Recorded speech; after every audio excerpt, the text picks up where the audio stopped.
Greetings everyone out there in internet land. It's Lock Fortune back again with another installment on my book, Vibeology. This time I decided to talk about a little bit more in depth in regards to what Vibeology is. And then at the next video we'll be moving on to another letter of the alphabet. One that I'm certain will not get a lot of bids, and so therefore I'm going to cover it to make sure that it is covered for posterity's sake, if anything. And but still a very interesting letter. I think you will like it. Anyway, like I said, what I really want to talk about in this video though is how does Vibeology work? First thing you have to understand is in numerology there are only 9 numbers in the universe. Every other number is just a reflection of one of the original 9. For more information on that, then you can look at my first video about my book Vibeology. However, that understood, then we can move on to what these 9 numbers are there for. The 9 numbers, according to numerology, are there to make certain philosophical statements that we should understand. And so those 9 numbers actually rule over 9 concepts or 9 subjects that really are uniquely theirs and only belong to them. And then the cycle repeats itself by bumping it up a step. So once you get past the 9th number and you get to number 10, then 10 is just another reflection of the number 1. It's just actually 1 plus 0 equaling 1 all over again. It's the bumping up of this cycle that gets ignored. It's taken for granted because it happens so often. Immediately after you leave the 9th number, then that bumping up continues in perpetuity. I mean, all the way up into your hundreds of thousands of millions of numbers, because as long as you stay in sequence, you'll still be getting the numbers 1 through 9. So, with Vibeology, I actually took a look at that bump. And I said, well, if this bump is happening, we know that it's happening, we really can't afford to ignore it in regards to Vibeology and the alphabet, because this is something that is actually occurring, that is affecting the letters of the alphabet, and therefore having an impact on their philosophical meaning. So, what do the numbers 1 through 9 mean? Okay, so the number 1 says I am. That's what it means. That's what it stands for, is I am. One doesn't really know or understand anything other than itself. It doesn't even understand or know its own needs. It just knows that it is there and that it is being and that it will need things to move forward. However, it doesn't really know what those things are. It just knows that it's there and it needs certain things to survive. 1, I am. So that's what the number 1 states. And it covers all of those types of subjects. The number 2, I help, I assist. Where 1, now there's an equal and an opposite, but this equal and opposite is there to help or to assist. This equal opposite knows, if you think of a child and a mother, then the mother knows what the child needs, what the baby needs in order to survive through the day.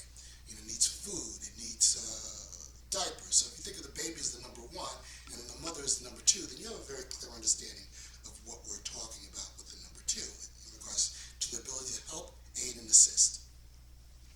Number 3. Number 3 is I need. That is the philosophical statement that it makes, is I need. Because once we get to the number 3, then we realize that there are more numbers that are going to be needed in order for certain things to happen in a certain way. You can look at 3 as the number of the family, whereas there's a father, a mother, and a baby. And isn't that beautiful? And oh, I need to have a life like that. Everyone needs that kind of a life. You can also look at how it reflects in regards to, say, the tarot. And the Empress is the number 3, and she's a woman surrounded by a garden. Well, this is consistent with the number 3, fertility, growth, these type of things. It encourages these type of things. And so, therefore, I need in order to grow, in order for this growth to happen. Number 4. Number 4 is I control. philosophical statement that the number 4 is making is I control.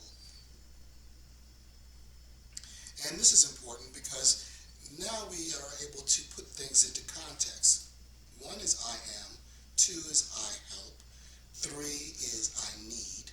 Once those needs are met, and once the I am is receiving the help that it needs and the needs are met, then control can be put into place. Now things can be quantified. Now we know that there are all of a sudden 4 elements. Now we know that there are 4 directions that we can go into. So that number 4 is really talking about quantification and the need to quantify and to know numbers are necessary and are needed in order to understand how to move forward in life. 5. This is the number of the community. I socialize.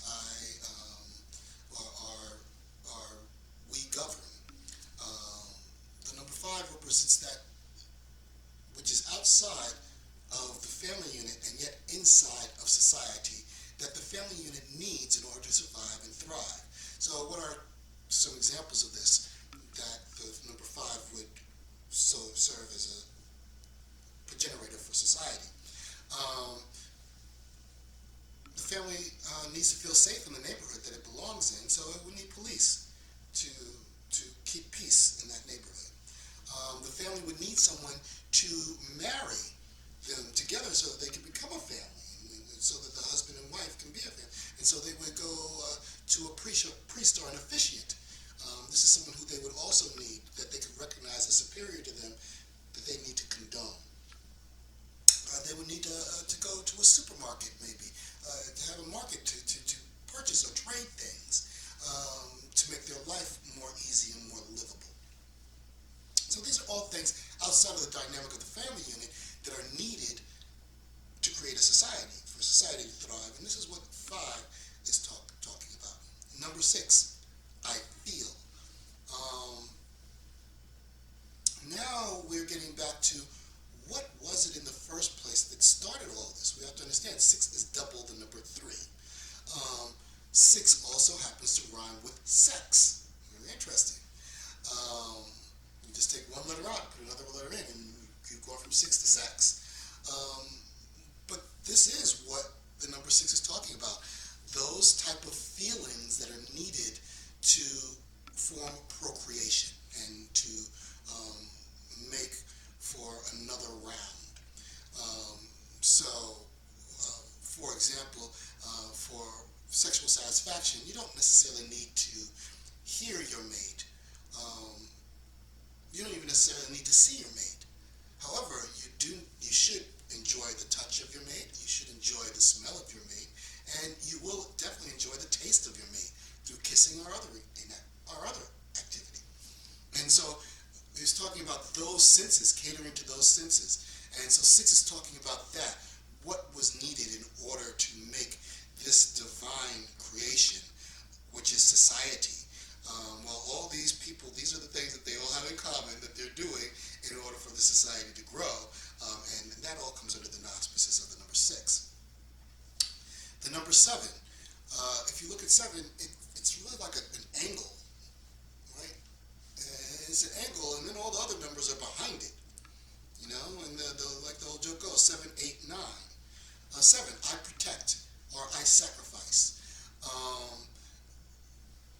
7 does what is necessary and what is needed to ensure the rest continue through perpetuity, continue throughout time. So 7 is I sacrifice. I know that something must be sacrificed in order to secure that which I have. My main concern is securing what I have. I need to secure what I have. And so what sacrifices do I have to make? These are the things that a 7 vibration is really interested in, is security and sacrifice. Because everything's not really as secure as it seems. So what needs to be sacrificed? Number 8. This is the number of flow. And what does flow mean? Well, flow is like water. Water flows. But also business flows also. Okay? I must continue. I I must continue, I must move on, I must continue this activity that allows me to be. And then finally, the number 9. The number 9 is I reflect. So now the number 9 is looking back on all these things and what has it learned from that reflection. And then from there, 9 becomes 10. Like the number 1, but better. Like the number 1, but ascended. Okay? So, and the same thing happens in our alphabet. When we move from the 9th letter in the alphabet, which is the letter I, and then we move to the letter J. J is the 10th letter of the alphabet, but J is also a 1 vibration because it's 1 plus 0. So we should not forget that. J is a 1 vibration. J's are very much as self-centered as an A vibration. However, their self-centeredness goes in a little bit of a different way and has different categories because it's the second of the 1 vibrations. But it is still technically a 1 vibration. However, in our alphabet, it is the second of the 1 vibrations. And then we'll go through another tier of letters who are all couplers. These are all couplers, but they are all having to bear one of the original 9 numbers until you get to the letter R. The letter R is the 9th number in that equation, are what we would call the 18th letter. Okay, so 1 plus 8 equals 9, and so the letter R would be the 9th letter, but it would be the second of the 9th letter because the letter I is the first of the 9th letters.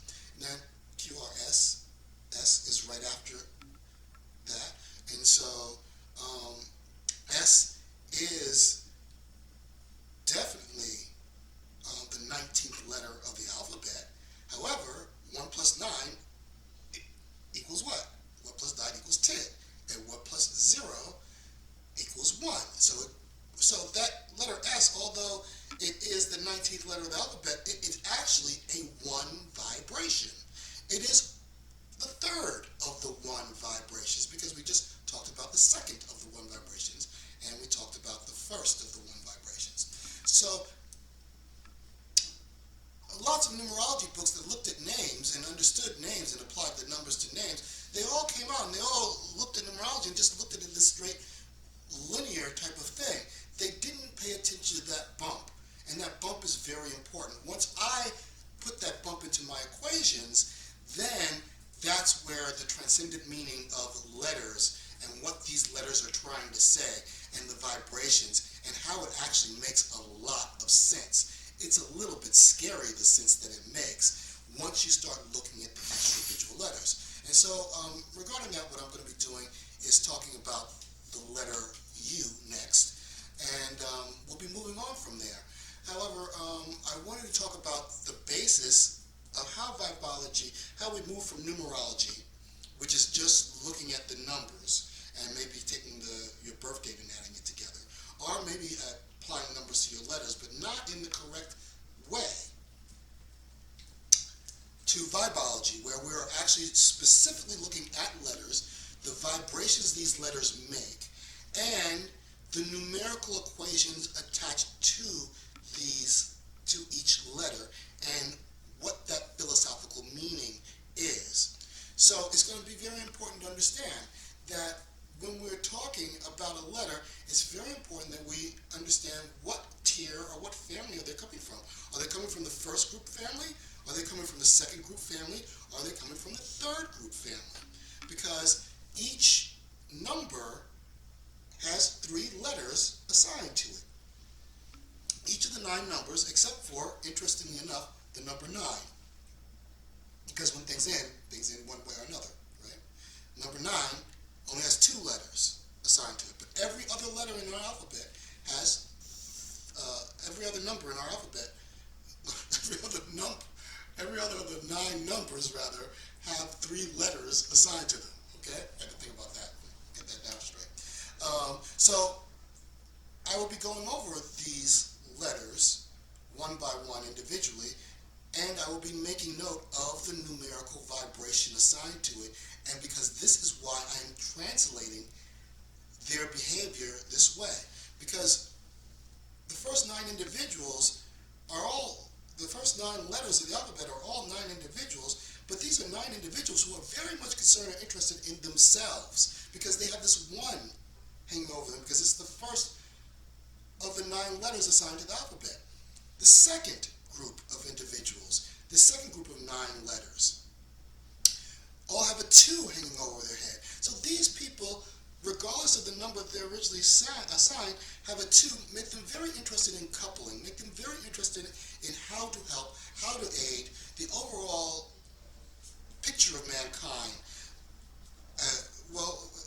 as it applies to interpersonal relationships and how they can help in that.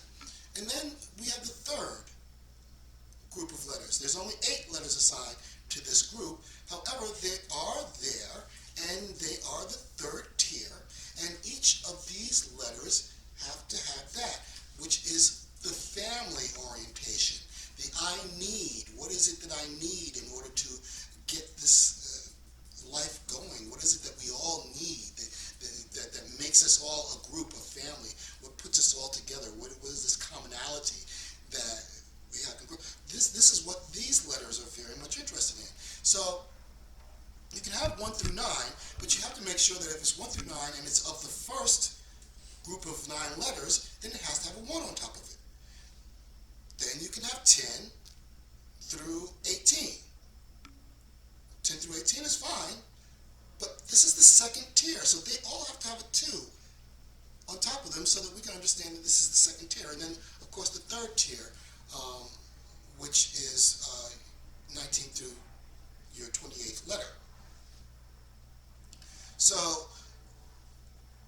all these have to add up. 26th letter, I'm sorry, to the 26th letter of the alphabet. All these have to add up.